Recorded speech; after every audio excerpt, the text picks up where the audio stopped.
Amém. Olha, sejam bem-vindos a esse dia incrível, o domingo, o dia do Senhor. Muito bom tê-los com a gente, viu? Eu estou aqui do lado agora, estou ali no Jaçanã, pertinho de Guarulhos, mas estão com a gente. Muito bom tê-los vocês aqui nesta manhã. E vocês estão no melhor lugar que vocês poderiam estar. Pergunta por quê?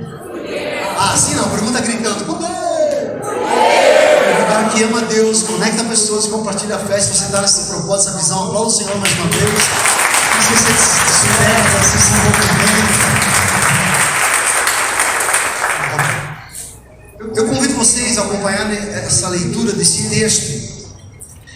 Se vocês acompanhar na tua Bíblia impressa ou acessar o teu smartphone ou acompanhar a leitura da projeção, é Provérbio 11 e o versículo é o 25.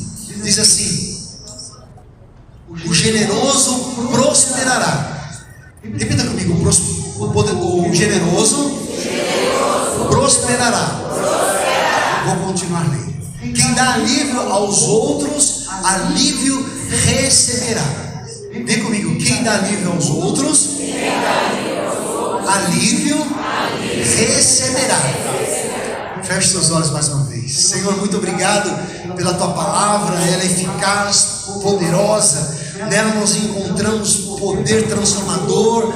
Nela nós encontramos aquilo que nos impulsiona a avançar. Nela nós encontramos aquilo que aprofunda as nossas raízes. E que através da tua palavra nesta manhã nós possamos, meu Pai, sairmos desta casa, deste ambiente, desta igreja totalmente diferente de como nós entramos. Que nós possamos sairmos daqui livres e transformados pelo poder da tua palavra. Se você crê, diga amém. Amém. Graças a Deus por isso. Nós vamos falar nesta manhã de um tema que faz todo sentido com nós cristãos, que é a generosidade. Diga generosidade. Eu separei 3 características de generosidade. Generosidade é uma graça dada por Deus. Ela não vem de nós. Deus então nos dá a condição de nós vivermos generosidade. Uma outra característica da generosidade está que a generosidade é sacrificial. Ser generoso é compartilhar, dividir algo que é meu. Generosidade é um privilégio para quem exerce. O generoso prosperará, quem dá alívio aos outros, alívio receberá. E através então dessas características de generosidade, eu quero desenvolver um sermão que venha ser um gatilho para você praticar generosidade.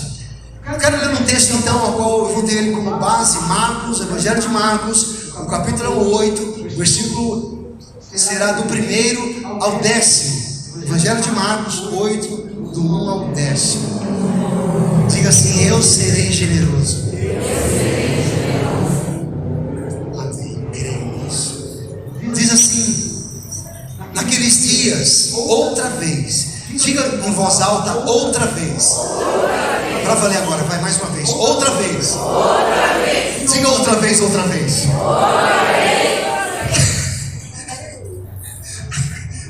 vou começar de novo. Naqueles dias, outra vez, reuniu-se uma grande multidão. Visto que não tinham nada para comer, Jesus chamou os seus discípulos e disse-lhes: tenham compaixão desta multidão. Já faz 3 dias que eles estão comigo e nada têm para comer. Se eu os mandar para casa com fome, vão desfalecer no caminho, porque alguns deles vieram de longe. Os seus discípulos responderam: onde neste lugar deserto poderia alguém conseguir pão suficiente para alimentá-los? Aí Jesus se posiciona, creio que ele respira fundo e diz assim: quantos pães vocês têm? Perguntou Jesus. 7, responderam eles. Versículo 6. Ele ordenou à multidão que se assentasse no chão. Depois de tomar os 7 pães e dar graças, partiu-os e os entregou aos seus discípulos para que os servissem à multidão. E eles o fizeram. Tinham também alguns peixes pequenos. Ele deu graças igualmente por eles e disse aos seus discípulos que o distribuíssem. O povo comeu até se fartar, e ajuntaram 7 cestos cheios de pedaços que sobraram. Cerca de 4.000 homens estavam presentes, e tendo-os despedido, entrou no barco com seus discípulos e foi para a região de Dalmanuta. Diga assim comigo: está chegando. Diga com coragem: está chegando um tempo de abundância. Eu creio que esse tempo já está chegando na tua vida. Um tempo de prosperidade, um tempo de milagre, um tempo de multiplicação.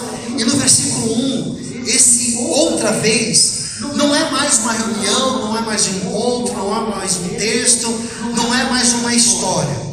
Esse outra vez que o texto começa a dizer, refere-se à segunda multiplicação de pães e de peixes que eles ali estão vivendo. Algo que havia acontecido há poucos dias. Então essa outra vez que eles estavam vivendo era algo que eles estavam vivendo, algo que havia acontecido há poucos dias. E a multiplicação dos 5 pães e dos 2 peixes, que está registrado em Marcos 6. Aí é interessante que esse cenário então que eles estão vivendo é muito parecido com o cenário da multiplicação dos 5 pães e 2 peixes no Marcos 6. Uma diferença está em que então era deserto, um lugar que não havia comida, um lugar onde já era a hora avançada e era uma multidão. A diferença estava que agora eram 4.000 homens, fora crianças e mulheres. E na primeira multiplicação de Marcos 6, dos 5 pães e 2 peixes, eram 5.000 homens, fora as crianças e fora as mulheres. Interessante que os discípulos então, quando eles fazem essa pergunta no versículo 4, é uma pergunta que talvez o Senhor Jesus tenha feito assim, porque o texto diz que outra vez, há poucos dias atrás, uma multidão havia sido alimentado pela multiplicação daquilo que haviam apresentado. E agora seus discípulos então fazem a mesma pergunta: onde nós iremos conseguir pão? Como nós iremos alimentar essa multidão? Preocupados. Interessante que aí no capítulo 6, eles já tinham vivido uma situação muito semelhante dessa multiplicação. E toda vez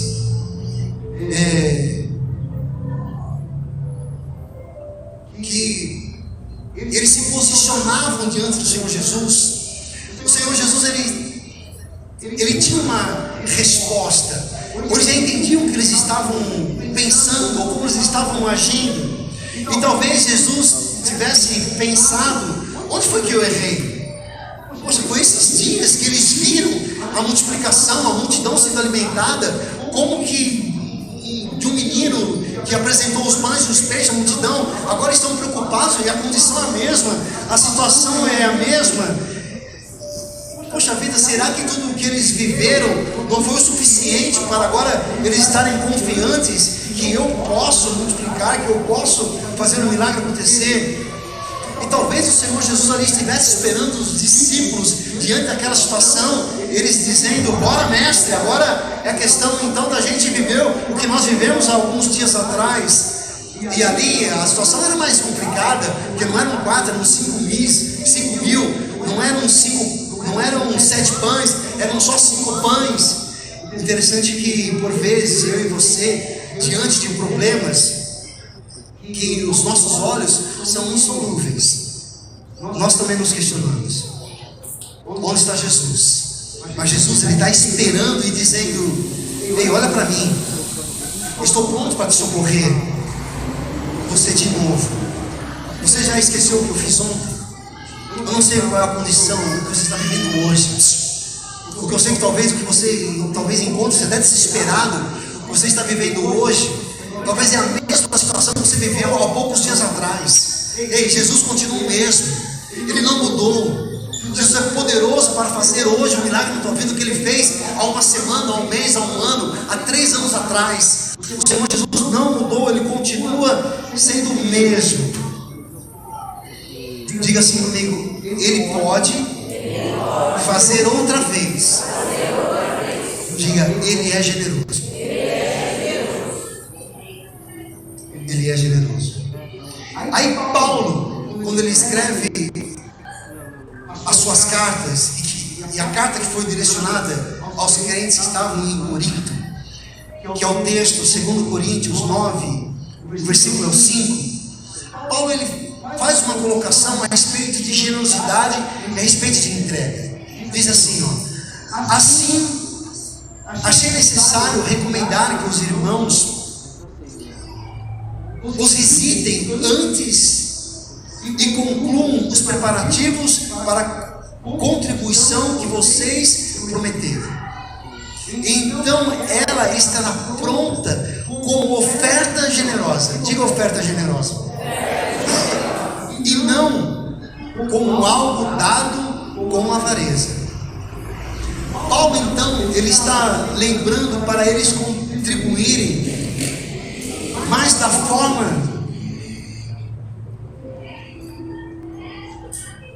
como eles devem contribuir. Não simplesmente deles contribuírem, mas de como eles devem contribuir.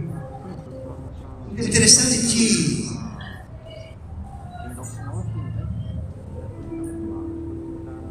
nós por vezes aprendemos muito errado a respeito do que é avareza, que é a falta de contribuição, e generosidade é o ato de entregar algo.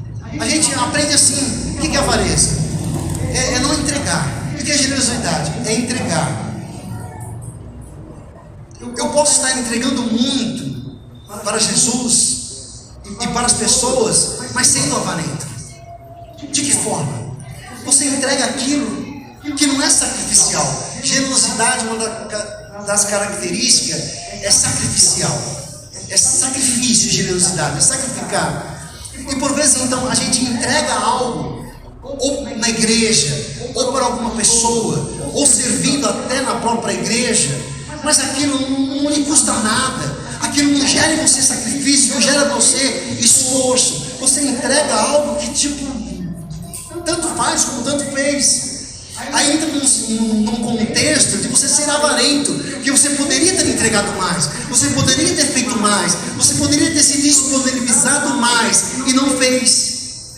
E na contrapartida, aquele que entrega acha que é generoso, mas não está então naquilo que você entrega, na quantidade que você entrega, mas sim como você entrega.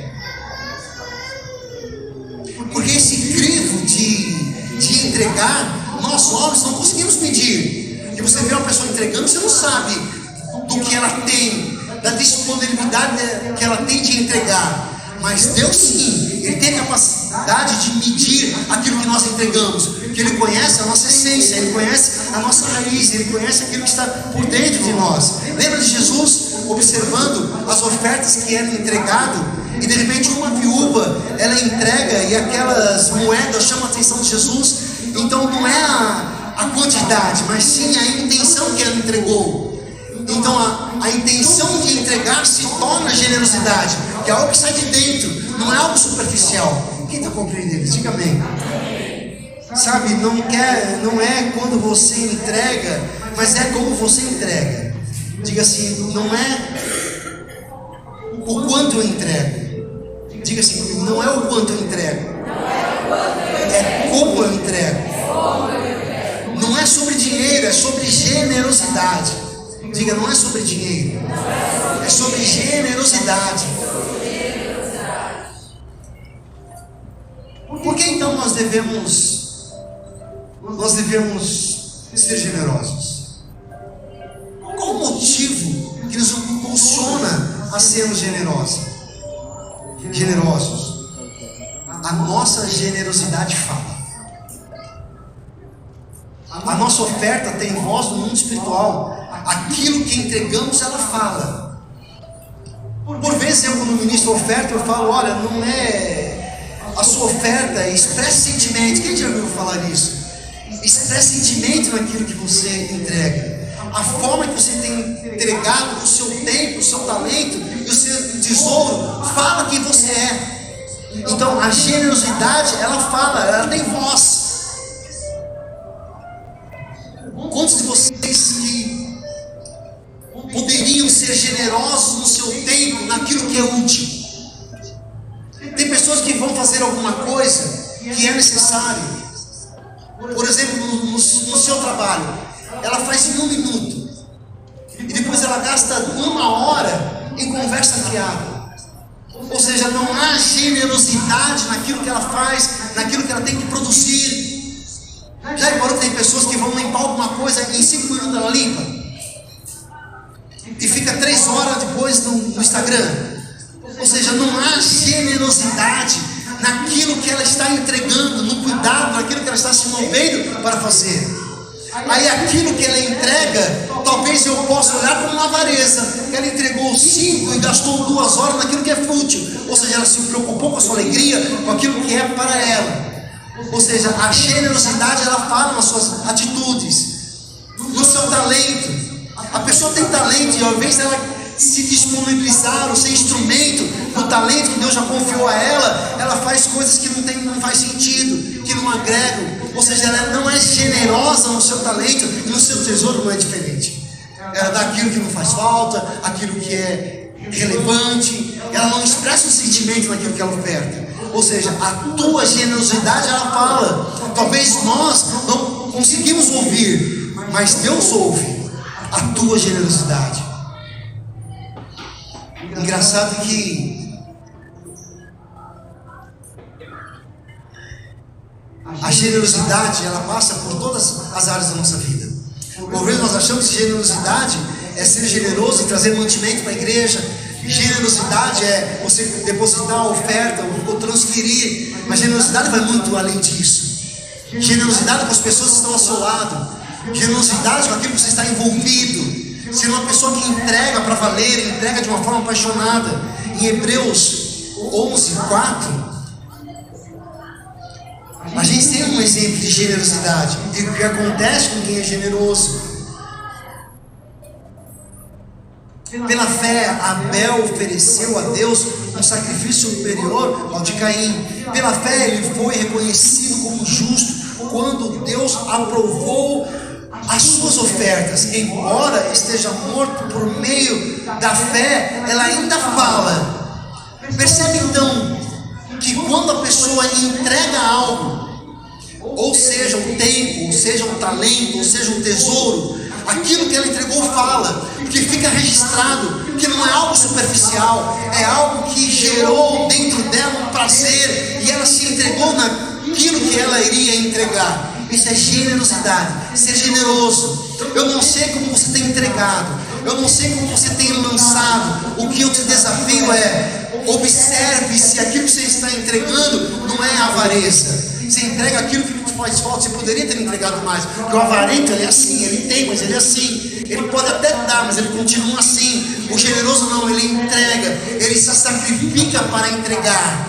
Eu já contei uma experiência algumas vezes já, que quando eu comecei a entender o que era igreja, o que era ser dizimista, eu entendi que falei, poxa vida, eu vou separar o dízimo e vou entregar.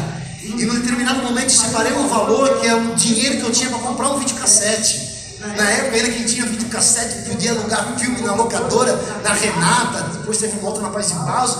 Uau, era um sábado incrível, assistindo um vídeo e tal, e eu não tinha, eu casado já, não tinha isso, e eu separei o dinheiro e podia comprar à vista, e vou, não vou, hesitei, mas eu acabei entregando. E Deus depois me deu condição de comprar um toca CD, né, já era mais moderno.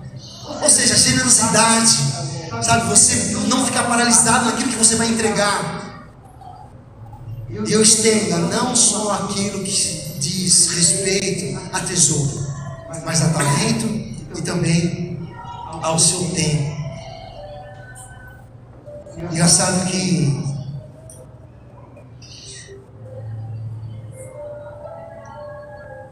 a tua oferta ainda fala. Generosidade tem boca. Generosidade não tem boca, mas fala. Diga: generosidade não tem boca, mas ela fala. Fala através das suas atitudes, de como você entrega. Tem muita gente clamando por uma colheita que nunca foi semeada. Tem muita gente clamando por uma colheita que nunca foi semeada. Ela nunca semeou, ela nunca plantou, e hoje ela clama: Senhor, eu quero, Senhor, eu preciso, Senhor, o Senhor está vendo a minha necessidade. Mas quando ela tinha que entregar, quando ela tinha que ser generosa nas suas orações, generosa em aprender da palavra, generosa em servir, ela era talvez avarenta.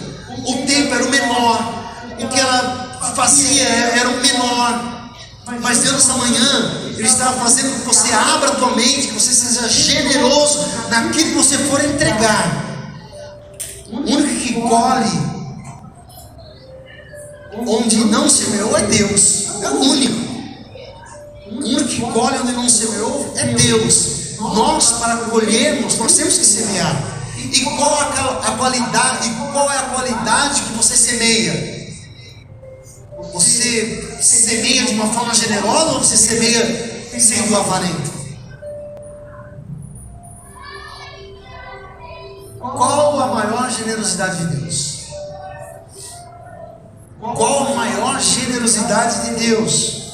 João 3,16. Porque Deus tanto amou o mundo que deu o seu Filho unigênito, para que todo o que nele crê não pereça, mas tenha a vida eterna. Foi a generosidade de entregar seu Filho. Deus prova para nós então o quanto Ele é generoso. Ele não poupou, Ele não hesitou, Ele entregou o seu único Filho para nós. Deus então para nós Ele foi generoso. E nós para Deus, como nós estamos vivendo? Como nós estamos servindo a Ele? Sendo generosos ou sendo avarentos? Se entregando de uma forma apaixonada ou entregando aquilo que não faz falta para a gente, aquilo que está sobrando? Deus, Ele não faz conta para nos abençoar. Deus não faz conta para nos abençoar.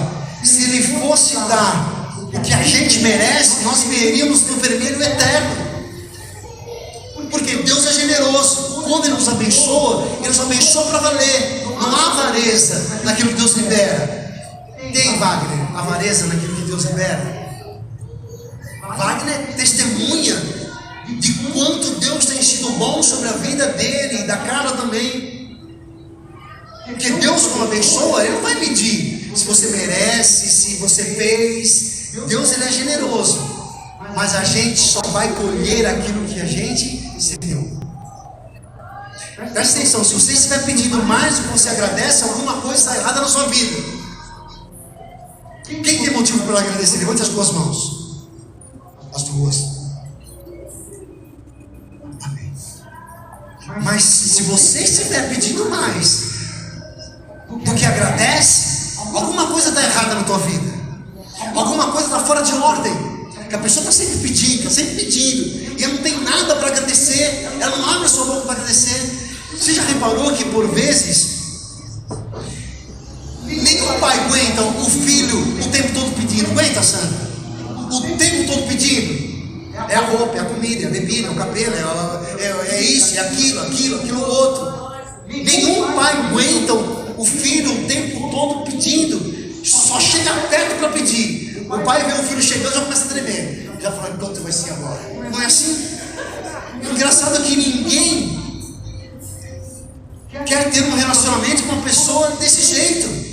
Ninguém quer viver do lado de alguém que ela só se aproxima para pedir.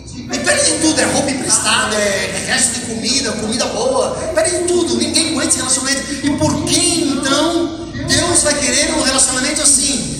De alguém que chega só para pedir e nunca para agradecer. Então, se a tua vida tem sido mais pedir do que agradecer, alguma coisa está desajustada no meio do caminho. Talvez o que você tenha entregado não é com generosidade, mas é com avareza. E quem prospera é o avarento ou é o generoso? Quem é? Generoso. Qual o maior símbolo do cristianismo na terra hoje? É a cruz vazia. Geralmente, quando você vê a cruz vazia, você vai logo lembrar de Cristo. E esse é o maior símbolo, então, que aponta para algo que eu vou ganhar ou algo que perdeu. Então, quando a gente olha para Cristo, quando a gente olha para a cruz vazia, esse símbolo aponta para algo que eu vou ganhar ou algo que eu vou perder. Quando você olha para a cruz, algo que você ganha ou algo que você perdeu. Aponta para um pai que entregou seu filho em meu e seu favor. Interessante que quando nós nos voltamos para o Evangelho, nós queremos sempre ganhar. A maioria das pessoas vem para a igreja, vem para o Evangelho para querer alguma coisa, vem para ganhar algo.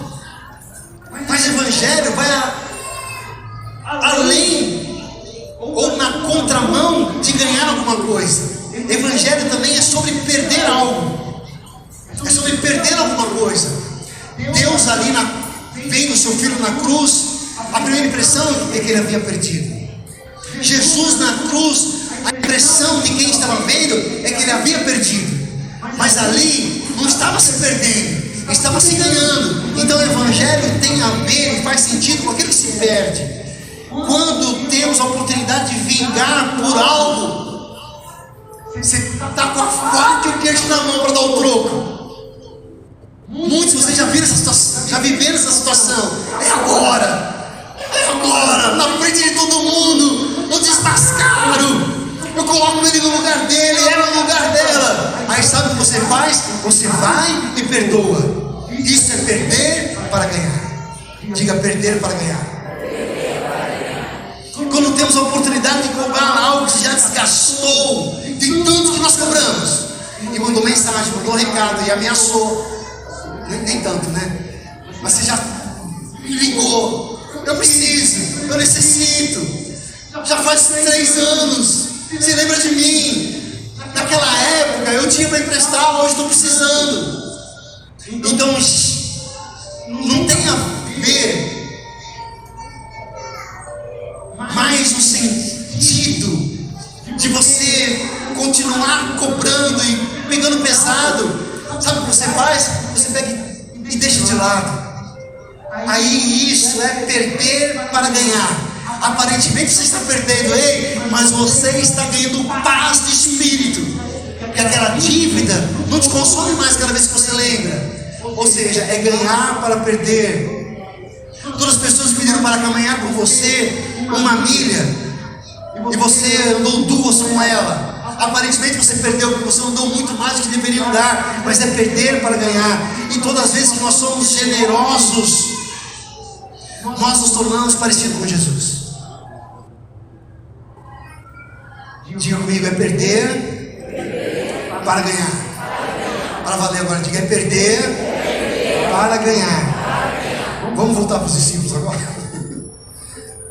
Para os discípulos, Jesus e os pães. Versículo 5 diz assim, quantos pães vocês têm? Perguntou Jesus. 7, responderam ele. Quantos pães eles tinham? 7 pães. Creio que essa conta dos 7 pães, na leitura a gente tem uma resposta muito rápida. Quantos pães? 7. Mas eu creio que não foi assim. Havia uma multidão.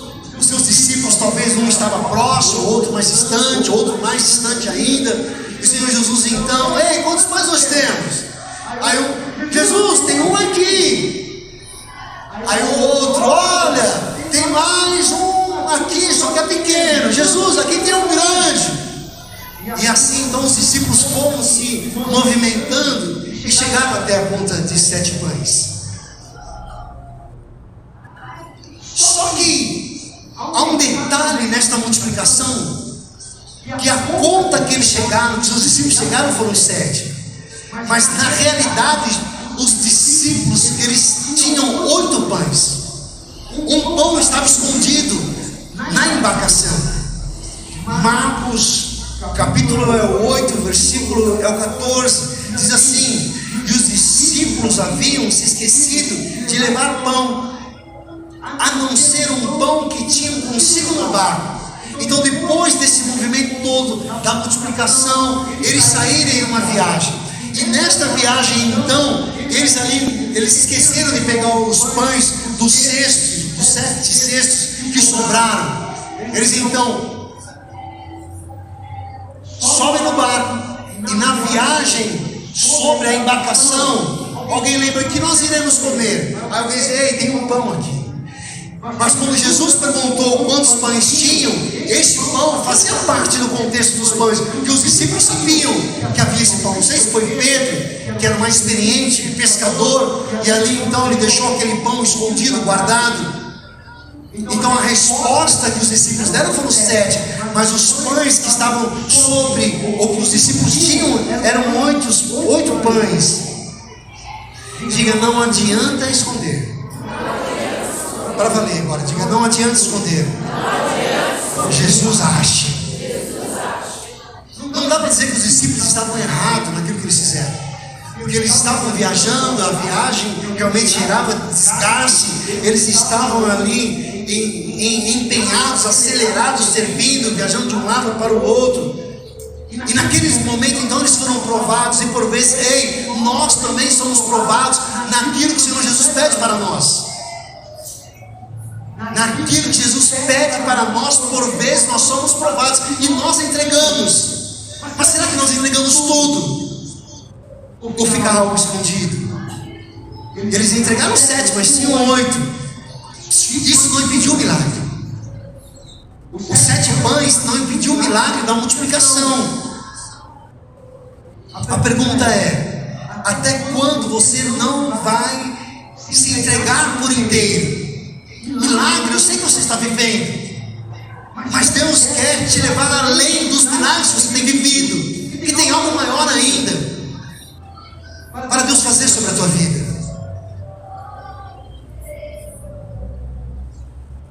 Se entregue por inteiro. Jesus pode fazer o milagre que Ele já fez da outra vez de novo. Talvez o que você está vivendo hoje é algo que você já viveu há algum tempo atrás. Então você pode até dizer: é o mesmo filme, só mudou os personagens, só mudou o cenário, mas é o que eu já vivi antes. Será que na tua entrega você não foi generoso como deveria ser? Perceba que generosidade está em tempo, talento e tesouro. Você tem sido generoso o suficiente no tratar da sua casa? Você tem sido generoso o suficiente no seu trabalho? Você tem sido generoso o suficiente estudando? Você tem sido generoso o suficiente servindo? Ou ainda falta algo para você?